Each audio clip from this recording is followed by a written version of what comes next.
He'll be happy with that. In the fairway, now a good chance to attack this hole. Frankie could make eagle right here with a really good approach shot.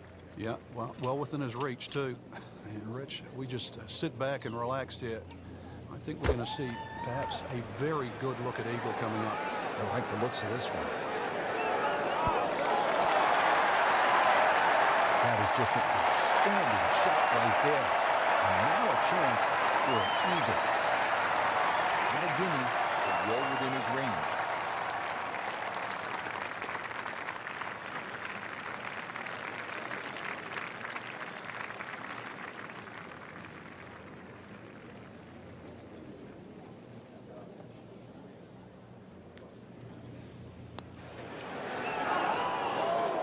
Well, you can see he's just disgusted with that effort.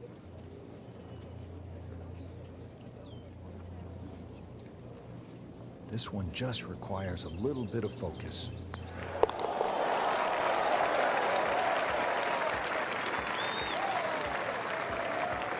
Frank well off the pace, but the true professionals, they keep digging, trying to get better. At the 14th now, it's a par 4. And a dogleg left once again. The bunker on the left side is being pushed out to the fairway to really make you think whether or not you can carry that. It's a lengthy second shot because it's going to play a little bit uphill. And this green is well protected on the left side with the 2 bunkers. Just an ideal lie, Frank. What can he do from here? Well, if he takes advantage of the tee shot now and goes at this flag, then he'll certainly gain on the field.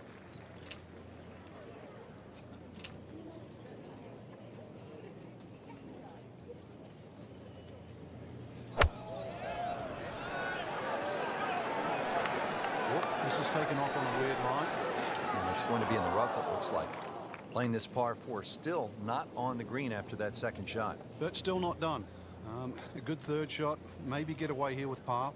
Frank, this ball's in the rough. Anything you change in your technique when a ball's sitting down a little bit? Yeah, you put the ball back a little bit further in your stance because you're going to get a bit of grass between the ball and the club face. You have to allow for that.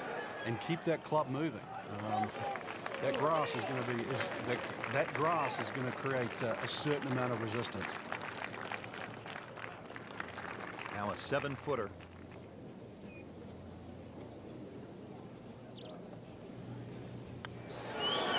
Tough game, Frank. You can hit 300-yard drives and miss 3-foot putts. Yeah, there's the ecstasy, and that's the agony.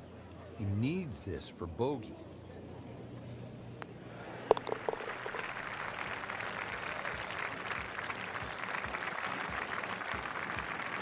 Not too bad. He gives one back. Great scoring opportunity here at the par 5 15th, but Frank, I'm wondering, as a player, is your mind beginning to think about what's ahead at that par 3 16th hole? Oh, they are. This is really the finishing stretch. So you can see Scottsdale, we get all these swing holes. 15 is a swing hole. 16, 17, and 18, where so many changes in the score can actually happen. But this one here is all about finding the fairway. A good drive down here will be well rewarded because you'll have a chance to reach this par 5 and 2.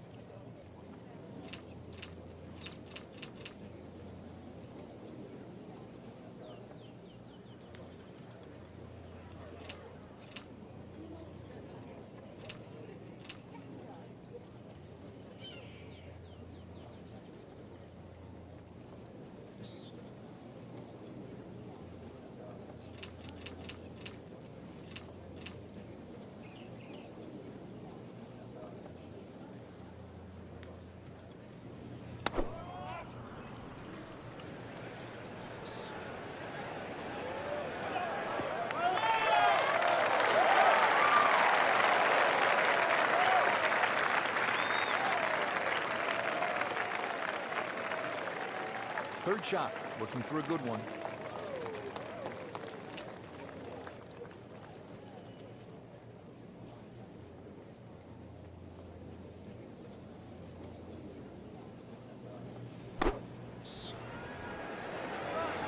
There's a bunker over there. I think he's headed for it. He'll be disappointed with that, no doubt. Yeah, swing didn't quite look right on that one. Great knees, great hands in this shot. Yeah, touch. You have to have that feel. You have something between the ball and the club face, so it's a different feel, but you also have to have imagination.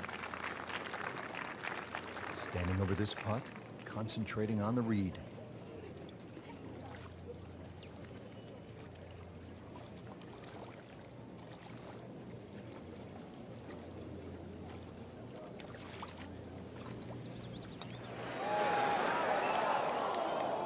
Struggling a bit with the flat stick and a drop shot here at the 15th hole.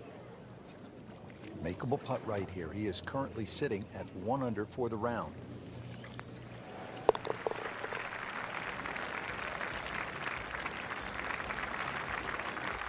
Well done.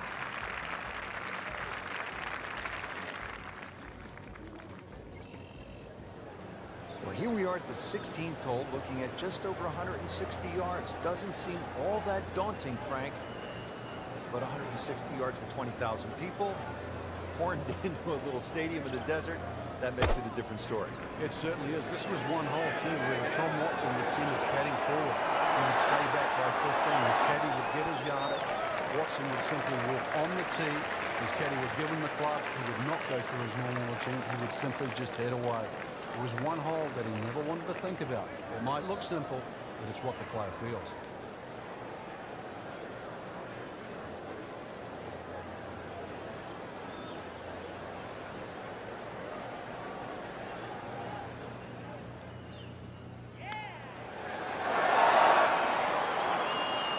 Just seems an absolute waste.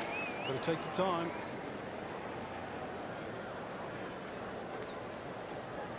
Just 5 feet left.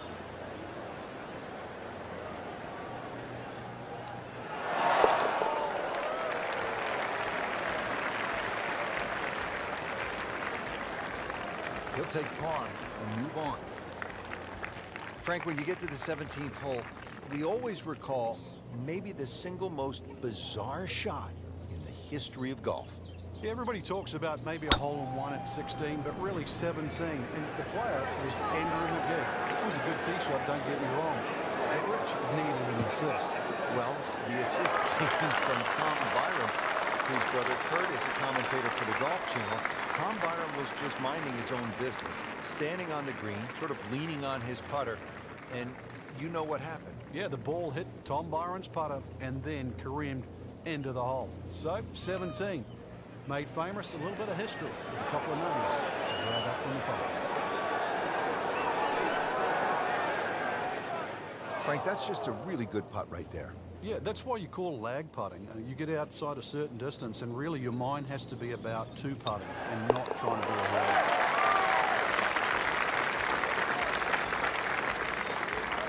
And he has it. A good putt redeems all. Rich, 18 was always considered a long finishing hole. Not for J.B. Holmes. Yeah, the water was always in play. And then the day he took it over the left side and carried everything and went on to win, that completely changed the way this golf course played ever since that day. And it resulted in some of the changes we're seeing now. Yeah, and evidence the new bunting down the left side. But also, it showed us all how much and how strong these guys are, how much they've improved over the years. Frank, this is a position where a player is absolutely licking his chops here. Good chance to make a birdie. Yeah, this is when this game just looks like fun. Bunkers don't seem to be in play. The only thing you're really looking at right now is just the flag. Appears to be what they call a commercial play. Very solid. What a nice shot. Right on the green and a pretty easy putt on the way. See if he can go one better than yesterday when he made par. This putt for birdie.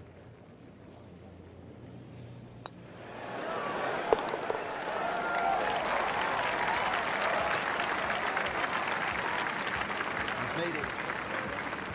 So that concludes the final round here at this spectacular setting. Frank, final thoughts on the tournament? Rich, I thought this was really a fantastic venue that challenged the players, and we saw some exciting golf out there all across the board.